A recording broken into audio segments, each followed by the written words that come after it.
Hello guys, welcome back office story horse. यहाँ पे मैं आपको क्रीपी इंसिडेंट सुनाता हूँ जहाँ पर लोगों के साथ घटनाएं होती हैं।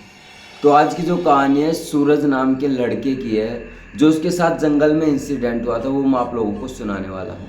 उससे पहले मैं बता दूँ, सूरज यूपी का रहने वाला था और वो एक पोस्ट गार्ड का काम क्या करता था, यानी गवर्नमेंट जॉब थी उसकी। वो जंगल में रहा करता था और वहीं पर सोया करता था। एक छोटा सा रूम दे रखा था उसे, वहीं पर वो रहा करता था। लेकिन सूरज को नहीं पता था कि एक रात उसे कुछ ऐसा डरावना सपना आने वाला है जिसके बाद सूरज की आंखें हमेशा के लिए खुल जाएंगी। होता कुछ यूं है, सूरज सो रहा था रोज की तरह। उसे एक सपना आता है कि वो टॉर्च लेके जंगल में कुछ ढूंढ रहा है, मानो उसका कुछ गिर गया हो। जैसे वो टॉर्च को ऑन करके जंगल की तरफ बढ़ रहा था, धीरे धीरे उसकी स्पीड भी बढ़ रही थी। तो जैसे जैसे बढ़ रहा था उसे ऐसा महसूस हो रहा था कि शायद कोई पीछे से उसे आवाज़ दे रहा है कि सूरज तुम यहाँ आओ, यहाँ आओ। सूरज भी बेचारा क्या करता, वो भी थोड़ा सा हैरान था। उसने भी सोचा कि यार ये किसकी आवाज़ होती है। तो सूरज जैसे ही पीछे मुड़कर देखता है, वो एक लंबे से आदमी को देखता है। मानो जब वो उसका चेहरा देखने को होता है, इतनी ही देर में वो जो बंदा था जो लंबा सा, उसके मुंह पर पैर से चोट मारता है और सूरज वहीं पर गिर जाता है। सूरज जैसे ही बेहोश होता है उसे होश आता है, यानी वो नींद से जागता है। एकदम से वो नींद में जागता है और कमरे में इधर उधर देखने लगता है।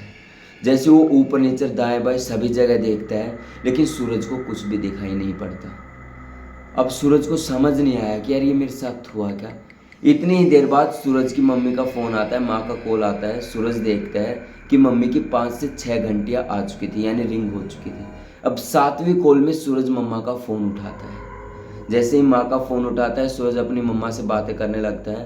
तभी सूरज कहता है कि मम्मा मेरे साथ कुछ ऐसा ऐसा सपना आया। तो उसकी मम्मी कहती है कि बेटा तुम घर आके बताना जो भी बातें हैं, यहाँ कुछ साफ से आवाज़ नहीं आ रही।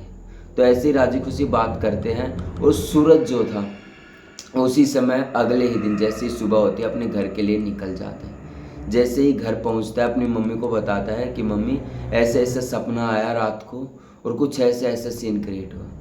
तो उसकी मम्मी सच कुछ नहीं बताती कि ठीक है बेटा ऐसे ही कोई भ्रम हुआ होगा, छोड़ो इन बातों को। 5 से 6 दिन की छुट्टियां काटने के बाद सूरज वापस अपनी जॉब पर चला जाता है। वही लोकेशन थी, वही रूम था। अब कुछ ऐसा होता है कि रात के समय में सूरज जो फॉरेस्ट है, जंगल है, उसकी देखभाल कर रहा होता है। तो वो रात को करीबन 10 बजे के आसपास टॉर्च लेके वहाँ से चक्कर लगाने पड़ता है। तो जैसे ही सूरज चक्कर लगाने के लिए निकलता है, जैसे जैसे आगे बढ़ रहा था, अंधेरा काफ़ी ज़्यादा था और ठंड का भी काफ़ी ज़्यादा समय था।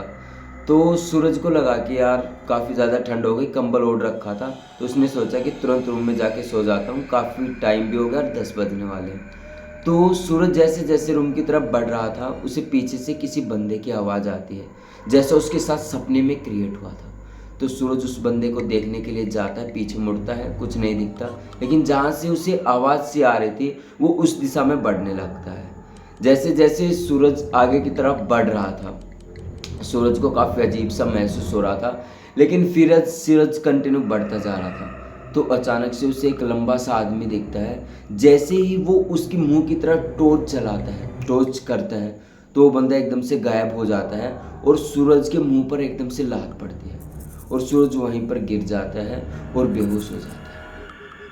ये जो सीन क्रिएट होता है जब सूरज को होश आता है, 2-3 बंदे थे जो वहाँ पर फॉरेस्ट में जॉब किया करते थे, वो उनको उठा के अपने रूम पे ले जाते हैं। जैसे ही सुबह होती है और सूरज की मम्मी को फ़ोन किया जाता है कि ऐसे ऐसे सीन क्रिएट हुआ आपके बेटे के साथ, ये क्या चक्कर है।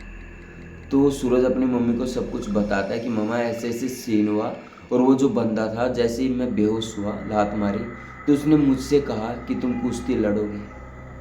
तो सूरज के कुछ भी समझ नहीं आया कि यार ये कैसी अजीब सी बात कर रहा है, इतना रात का समय और उसे कुश्ती लड़ने की पड़ी है। सूरज अब उस बंदे का चेहरा देखता है तो बिल्कुल पूरी तरह से लाल था, उसकी आंखें बिल्कुल सफ़ेद पड़ी हुई थी। ये जो सारी बातें थी सूरज के साथ सीन क्रिएट हुआ जंगल में, अपनी मम्मी को फ़ोन करके बताता है फिर से। और उसकी मम्मी कहती है कि बेटा तू फिर से घर आ जा, तुझे रुकने की ज़रूरत है, 5 से 6 दिन आराम चाहिए। ऐसा सूरज की मम्मी कहती है और ऐसे ही आगे सीन क्रिएट होता है। सूरज की जो मम्मी थी सूरज को बुला लेती है घर पे और सूरज को सब कुछ बताती है कि बेटा आज से करीबन 10-12 साल पहले जब तो करीबन 8-9 साल का था, तो तुम्हारे जो पापा थे, जो हमने खो दिया, उनका नाम मदन लाल था, वो भी ऐसे ही किया करते थे, कुश्ती किया करते थे, पहलवान थे और काफ़ी अच्छे पहलवान थे। गांव में जो थे लोग उनसे डरा करते थे, उनके नाम से जो भी कुश्ती के लिए आते थे वो भी डरा करते थे। और बताती है, उसकी मम्मी बताती है, ऐसे ही एक दिन तुम्हारे पापा किसी दूसरे शहर कुश्ती लड़ने के लिए गए हुए थे।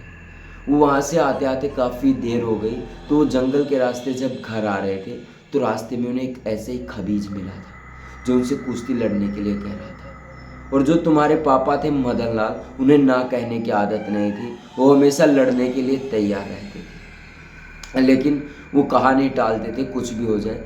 ऐसे ही जब तुम्हारे पापा की उनके साथ कुश्ती हुई तो उन्होंने खबीज को हरा दिया था, लेकिन खबीज जो था वो बिल्कुल हार मानने के लिए तैयार नहीं था। उसने कहा कि तूने मुझे हरा तो दिया, लेकिन जब तक तू घर नहीं पहुंच जाता तब तक पीछे मुड़ के नहीं देखेगा, नहीं तो मैं तुझे मार डालूंगा। ऐसा जब सब कुछ बताया सूरज की माँ ने सूरज को, सूरज की आंखों तले रोंदे चली गई। सूरज ने पूछा फिर आगे क्या हुआ मम्मी?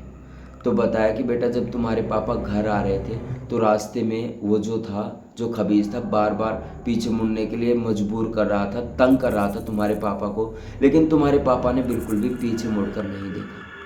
तभी एक टाइम ऐसा आता है जो वो खबीज था वो अपना आखिरी दाव लगाता है। जैसे तुम्हारे पापा घर की चौखट पर पहुंचते हैं, तभी वो खबीज जो था तुम्हारी आवाज़ में रोने लगता है और कहता है कि मुझे बचा लो पापा, मुझे बचा लो, ये मुझे मार डालेगा।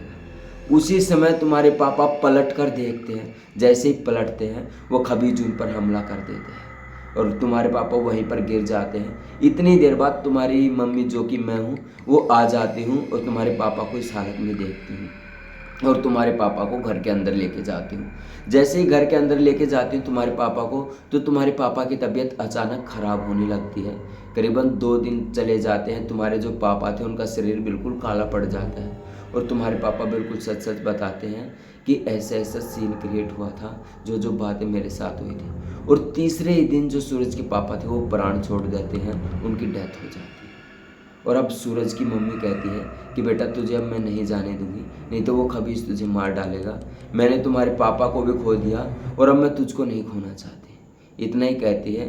तभी सूरज कहती है कि यार कुछ ना कुछ तो करना पड़ेगा, क्योंकि 2 से 3 दिन बाद अमावस की रात थी और वो जो खबीज था घर की तरफ आने वाला था। अब कुछ सीन ऐसा क्रिएट होता है, सूरज एक तांत्रिक के पास जाता है। जैसे ही तांत्रिक के पास जाता है तो तांत्रिक बताता है कि बेटा उस खबीज को कंट्रोल करना बहुत ही मुश्किल है, क्योंकि वो एक प्रेत योनि की आत्मा है जिसे पकड़ना काफ़ी ज़्यादा मुश्किल है, उसे केवल और केवल मुक्त किया जा सकता है। ये सब तांत्रिक बताता है और एक उसे किताब देता है। सूरज जो था उस किताब को पढ़ता है, थोड़ी बहुत बातें पढ़ता है। उस किताब में बहुत इंपॉर्टेंट बातें लगी थी जो सूरज के काम की थी। वो बात थी कि रात के 3 बजे के बाद जो वो खबीज है उसकी शक्तियाँ कम हो जाती हैं। ऐसे ही सूरज प्लान बनाता है और जंगल की तरफ ड्यूटी पर निकल जाता है। वैसे ही रोज़ की तरह जाता है और खबीज से लड़ने के लिए तैयार हो जाता है। खबीज से जब वो लड़ता है, करीबन 11 साढ़े 11 बजे का समय हो चुका था। करीबन 4 घंटे तकरीबन सूरज को उसको रोकना था, खबीज को, और सूरज रोक देता है। 3 बजे के बाद खबीज की आंखें एकदम लाल होने लगती हैं और वो अपना आपा जो था खोने लगता है। उसी समय सूरज उसे उठाकर पटक देता है और उसे वहीं पर मारने की कोशिश करता है। तभी खबीज कहता है कि तुम्हारी आखिरी इच्छा बताओ या फिर तुम क्या चाहते हो। तो खबीज को बताता है कि सूरज कि तुम इस प्रेत योनि से मुक्त हो जाओ और तुम आज के बाद किसी को भी तंग नहीं करोगे और तुम्हें यही प्राण छोड़ने होंगे।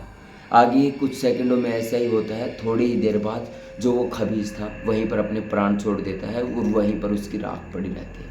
इतने में ही जो उस प्रेत योनि की आत्मा थी, उसमें से जितनी भी आत्माएं थी, जितने लोगों को उसने मारा था, सभी आज़ाद हो जाती हैं। और अब सूरज जो था बिल्कुल सेफ था। तो ऐसे करके सूरज ने अपने आप को बचाया था।